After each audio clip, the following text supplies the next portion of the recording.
Hello everyone, welcome back to English Guru channel. I hope आपको मेरी अभी तक की सभी वीडियो से अपने लेसन समझने में हेल्प मिली होगी। बच्चों, आज का टॉपिक मैंने क्लास 8 की हनी ड्यू बुक का lesson 5 the summit with in लिया है। क्योंकि ये लेसन थोड़ा सा डिफ़िकल्ट है और बड़ा भी है, तो इसे मैं 2 पार्ट्स में कंप्लीट करूँगी ताकि आपको सिंपल और इजी वे में डिटेल में समझा सकूँ। I hope it will be helpful to you to understand this lesson thoroughly. So now let's start the chapter The Summit Within by Major H.P.S. Ahluwalia. Before you read, Major H.P.S. Ahluwalia was a member of the first successful Indian expedition to Mount Everest in 1965. Major H.P.S. Ahluwalia 1965 में Everest पर विजय पाने वाले पहले सफल भारतीय अभियान दल के सदस्य थे। एक्सपेडिशन होता है अभियान। तो माउंट एवरेस्ट में पहली बार जब कोशिश की गई थी माउंट एवरेस्ट पर जाने की, उस दल के वो भी एक सदस्य थे। How did he feel when he stood on the highest point in the world. तो जब वो विश्व के सबसे ऊंचे पॉइंट पर या शिखर पर खड़े थे तो उन्होंने कैसा अनुभव किया।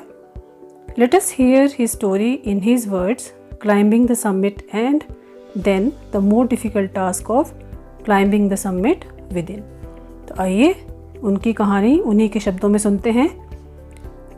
Climbing the summit, पहले उस शिखर पर चढ़ना, and then और उसके बाद the more difficult task of climbing the summit within, और उसके बाद उससे भी मुश्किल काम जो कि अपने अंदर के शिखर पर चढ़ाई का कठिन काम करना, यानी कि जो हमारे अंतरात्मा में एक शिखर है उसके ऊपर विजय हासिल करना, वो और साथ में एवरेस्ट पर ही विजय हासिल करना, इन दोनों के बारे में जो हमारे आहलूवालिया साहब हैं उन्होंने इस चैप्टर में अपने शब्दों में हमें बताया है कि उन्हें कैसा फील हुआ। Of all the emotions which surged through me as I stood on the summit of Everest, looking over miles of panorama below us, the dominant one I think was humility. यानी Everest की चोटी पर खड़े होकर जब मैं नीचे मीलों दूर तक फैले हुए इस विशाल दृश्य को, पैनोरामा होता है बहुत दूर तक, क्योंकि view of a wide area, बहुत दूर तक, विशाल तक जो नज़र जहाँ तक जा रही है, उस दृश्य को जब वो वहाँ से देख रहे थे तो मेरे मन में उठने वाली सभी भावनाओं में से जो सबसे प्रमुख भावना थी, दैट वाज ह्यूमिलिटी। डोमिनेंट होता है सबसे प्रमुख। The physical in me seem to say thank God it's all over. मेरे अंदर की आवाज़ जो मुझे कह रही थी कि भगवान का धन्यवाद, यात्रा सफल हो गई, इट्स ऑल ओवर मतलब सब पूरा हो गया। However, instead of being jubilant, there was a tinge of sadness. हालांकि सफलता के कारण बहुत ज़्यादा प्रसन्न होने के बजाय मेरे मन में थोड़ी उदासी की भावना भी थी। Was it because I had already done the ultimate in climbing and there would be nothing higher to climb and all roads hereafter would lead down? क्या ये इस कारण था क्योंकि मैंने सबसे ऊंची चढ़ाई तय कर ली थी और इससे ऊंची चढ़ाई चढ़ने के लिए अब अन्य कोई पर्वत चोटी नहीं बची थी, और इसके पश्चात जो सभी मार्ग हैं, all the roads hereafter would lead down, सब रास्ते अब नीचे की ओर जाएंगे, यानी अब कोई उनके पास चोटी बची नहीं है जिसे वो फतह कर सकें। By climbing the summit of Everest you are overwhelmed by a deep sense of joy and thankfulness. Everest की चोटी पर पहुंचने से आपके मन में हर्ष और कृतज्ञता, थैंकफुलनेस मतलब जब आप किसी के प्रति धन्यवादी अपने आप को महसूस करें, कृतज्ञ महसूस करें, तो ऐसी एक गहन भावना, डीप सेंस ऑफ जॉय, गहन भावना आपके मन में जाग उठती है। It is a joy which lasts a life time, और ये खुशी आपके साथ जीवन भर बनी रहती है। The experience changes you completely, ये अनुभव आपको पूरी तरह से, पूर्ण रूप से बदल देता है। The man who has been to the mountains is never the same again, वो व्यक्ति जो पर्वतों पर हो आया हो वह कभी भी पहले जैसा बना नहीं रह सकता, यानी उसके अंदर बहुत परिवर्तन आ जाता है, उसके बिहेवियर में, उसकी सोच में बहुत चेंजेस आ जाते हैं। As I look back at life after climbing Everest, I cannot help remarking about the other summit, the summit of the mind, no less formidable and no easier to climb. Everest पर विजय के बाद जब अपने जीवन पर मैं पीछे दृष्टि डालता हूँ, पिछला कुछ सोचता हूँ, तो मैं एक अन्य शिखर का उल्लेख किए बिना नहीं रह सकता। और वो शिखर क्या है? The summit of the mind, अपने अंतरात्मा का, अपने दिमाग का शिखर। No less formidable and no easier to climb, जिस पर विजय प्राप्त करना इस पर्वतारोहण से कम कठिन काम नहीं है। Even when getting down from the summit, once the physical exhaustion had gone, I began asking myself the question why I had climbed Everest. पर्वत शिखर से नीचे उतरते समय जब एक बार शारीरिक थकान उतर गई तो मैं स्वयं से पूछने लगा कि मैंने एवरेस्ट पर पर्वतारोहण क्यों किया। Why did the act of reaching the summit have such a hold on my imagination? मतलब चोटी पर पहुंचने की इस क्रिया ने मेरी कल्पना पर इतनी मजबूत पकड़ क्यों बना ली थी। It was already a thing of the past, something done yesterday. ये एक बीती बात बन चुकी थी जो कि पिछले कल जैसे मानो बीते कल की बात हो गई है। It was already a thing of the past, something done yesterday. With every passing day, it would become more remote. और हर बीतते दिन के साथ ये बात और पुरानी होती जाएगी। And then, what would remain? और उसके बाद तब क्या शेष बचेगा? Would my memories fade slowly away? क्या मेरी जो यादें हैं वो भी धीरे धीरे धुंधली हो जाएंगी? All these thoughts led me to question myself as to why people climb mountains. इन सभी विचारों के कारण मैं स्वयं से यह प्रश्न पूछने लगा कि लोग पर्वतों पर क्यों चढ़ते हैं। It is not easy to answer the question. और इस प्रश्न का उत्तर देना सरल नहीं है। The simplest answer would be as others have said, because it is there. और सबसे आसान उत्तर जो कि और लोगों ने भी दिया है, क्योंकि ये है, क्योंकि एवरेस्ट है इसलिए चढ़ना है। It presents great difficulties, क्योंकि इसमें कई कठिनाइयाँ पेश आती हैं। Man takes delight in overcoming obstacles. और मनुष्य को इन बाधाओं पर काबू पाने में उसे बहुत आनंद मिलता है। The obstacles in climbing a mountain are physical. तो पहाड़ों पर या पर्वतारोहण में पेश आने वाली जो बाधाएं हैं वो फिजिकल मतलब शारीरिक होती हैं। शरीर को कष्ट होता है, चढ़ने में तकलीफ होती है। A climb to a summit means endurance, persistence and willpower. शिखर पर जब आप आरोहण का करते हैं मतलब चढ़ना है आपने, उसका अर्थ है सहनशीलता, दृढ़ता और इच्छा शक्ति। एंड्योरेंस होता है आपकी सहन शक्ति, परसिस्टेंस है आपकी दृढ़ता एंड विल पावर इज इच्छा शक्ति। The demonstration of these physical qualities is no doubt exhilarating as it was for me also. और इन शारीरिक गुणों का प्रदर्शन निसंदेह बहुत ही आनंद कारक होता है और मेरे लिए भी ऐसा ही था। I have a more personal answer to the question. मेरे पास इस प्रश्न का अपना एक उत्तर है। कौन से प्रश्न का? कि why do people climb the mountains? कि पर्वतों पर चढ़ते क्यों हैं लोग? From my childhood, I have been attracted by mountains. अपने बचपन से ही मेरा पर्वतों के प्रति आकर्षण रहा है। अट्रैक्टेड बाय मीन्स आकर्षित हुआ हूँ मैं हमेशा अपने बचपन से पर्वतों की ओर। I had been miserable lost when away from mountains. पर्वतों से दूर जब मुझे प्लेन्स में ले जाया जाता था, प्लेन्स मीन्स मैदानी इलाकों में मैं जाता था, तो मैं दुखी और उदास हो जाता था। Mountains are nature at its best. पर्वत जो हैं वो प्रकृति का सबसे उत्तम रूप हैं। There beauty and majesty pose a great challenge and like many. उनका जो सौंदर्य है और भव्यता है वो एक चुनौती प्रस्तुत करते हैं, और कई और लोगों की तरह ही मेरा भी ये विश्वास है। I believe that mountains are a means of communion with God.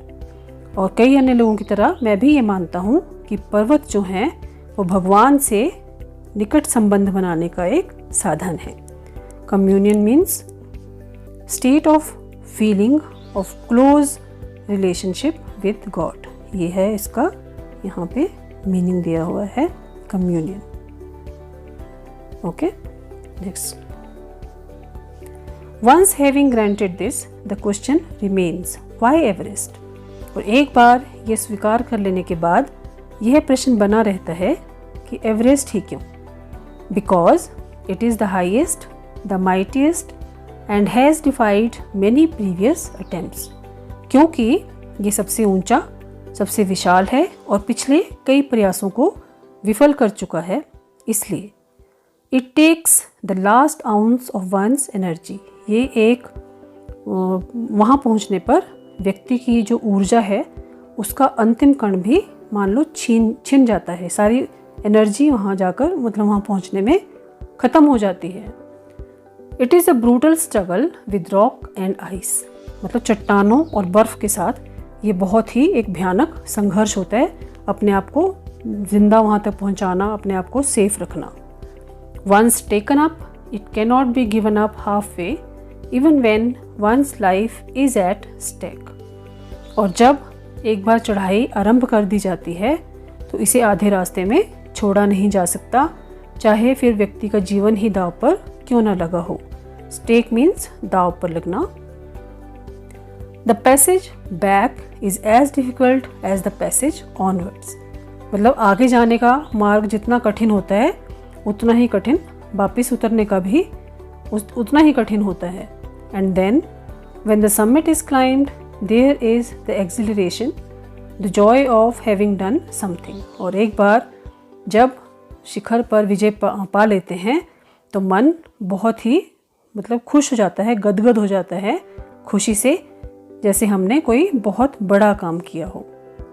The sense of a battle fought and one. और उस समय मन में ऐसी अनुभूति होती है जैसे हमने एक लड़ाई लड़ी और उसे जीत लिया। There is a feeling of victory and of happiness. हमारे मन में हर्ष और विजय की भावना होती है। Glimpsing a peak in the distance I get transported to another world. जब मैं दूर स्थित किसी पर्वत को देखता हूँ तो मानो मैं दूसरे किसी लोक में पहुँच जाता हूँ। I experience a change with in my self which can only be called mystical. मैं अपने अंदर एक परिवर्तन महसूस करता हूँ जिसे आप आध्यात्मिक परिवर्तन कह सकते हैं, जिसे स्पिरिचुअल, जिसमें मतलब आपका मानो ईश्वर से आप बहुत निकट आ गए हों, ऐसा अनुभव उसे होता है। By its beauty, aloofness, might, ruggedness and the difficulties encountered on the way, the peak draws me to it as Everest did। अपने सौंदर्य से, अपने अलगाव से, अपने महान आकार से और उबड़ खाबड़ धरातल तथा रास्ते की कठिनाइयों के कारण पर्वत की चोटी मुझे आकर्षित करती है, जैसा कि एवरेस्ट ने किया। It is a challenge that is difficult to resist. ये एक तरह का चैलेंज है, चुनौती है, जिससे भागना या जिसे अस्वीकार करना कठिन है। Looking back I find that I have not yet fully explained why I climbed Everest. अब पीछे मुड़कर देखने पर मतलब कि पिछली चीज़ें जब मैं याद करता हूँ तो मैंने अभी तक ये तो बताया ही नहीं कि मैंने एवरेस्ट की जो चढ़ाई है वो क्यों की। It is like answering a question why you breathe. मतलब इस प्रश्न का उत्तर देना वैसे ही होगा मानो मैं ये बता रहा हूँ कि मैं सांस क्यों लेता हूँ। ठीक है। Why do you help your neighbour, या आप अपने पड़ोसियों की मदद क्यों करते हैं। Why do you want to do good acts, आप अच्छे काम क्यों करते हैं। Why do you want to do good acts, there is no final answer possible. तो ऐसा कोई भी निश्चित उत्तर दे पाना संभव नहीं है। And then there is the fact that Everest is not just a physical climb, और फिर एक तथ्य और भी है कि एवरेस्ट की जो चढ़ाई है वो केवल मात्र शारीरिक चढ़ाई नहीं है। The man who has been to the mountain top becomes conscious in a social manner of his own smallness in this large universe। जो भी व्यक्ति शिखर से होकर आया हो, जो उसका जीवन पहले जैसा कभी नहीं रहता, उसे पर्वत से बहुत कुछ प्राप्त होता है। The man who has been to the mountain top becomes conscious in a special manner of his own smallness in this large universe। यानी कि जो व्यक्ति पहाड़ की चोटी से आया हो वापस, उसे ये एहसास हो जाता है कि इस विशाल संसार में उसका जो वो बहुत ही छोटी सी एक चीज़ है। मतलब उससे अगर किसी इंसान को अपने ऊपर ये गुमान हो जाए कि मैं बहुत बड़ा हूँ, तो अगर वो किसी पहाड़ पर जाकर आ जाए तो उसे एहसास होगा कि वो कितना छोटा है उस विशालता के आगे। तो एक व्यक्ति को ये अनुभव होता है वहाँ जाकर। The physical conquest of a mountain is only part of the achievement। पर्वत पर भौतिक विजय प्राप्त करना उपलब्धि का केवल एक अंश मात्र है। There is more to it than that। इसका महत्व इससे भी कहीं अधिक है। It is followed by a sense of fulfillment। इस विजय के प्राप्त बाद आपको पूर्णता की भावना, आपको लगता है कि आप कंप्लीट हो गए हैं, आप में अंदर कुछ पूर्ण हो गया है। There is the satisfaction of a deep urge to rise above one's surroundings। अपने आसपास के वातावरण से ऊपर उठने की जो प्रवृत्ति है, उसे संतोष मिलता है जब आप ये कर पाते हो। It is the eternal love for adventure in man। ये मनुष्य के साहसिक कार्यों के प्रति अनंत प्रेम का सूचक है। The experience is not mayor physical. ये अनुभव जो है केवल फिजिकल नहीं है। It is emotional, it is spiritual. ये भावनात्मक है, यह है आध्यात्मिक है। तो बच्चों, आज हम यहीं तक इस चैप्टर को कर रहे हैं। अगली वीडियो में हम इससे आगे पढ़ेंगे। तब तक आप इसे फिर से रिवाइज़ करें, डिफ़िकल्ट वर्ड्स को अंडरलाइन कर लें और घर पर रहें, सेफ रहें और सुरक्षित रहें। बाय बाय बच्चों, have a nice time, have a good day.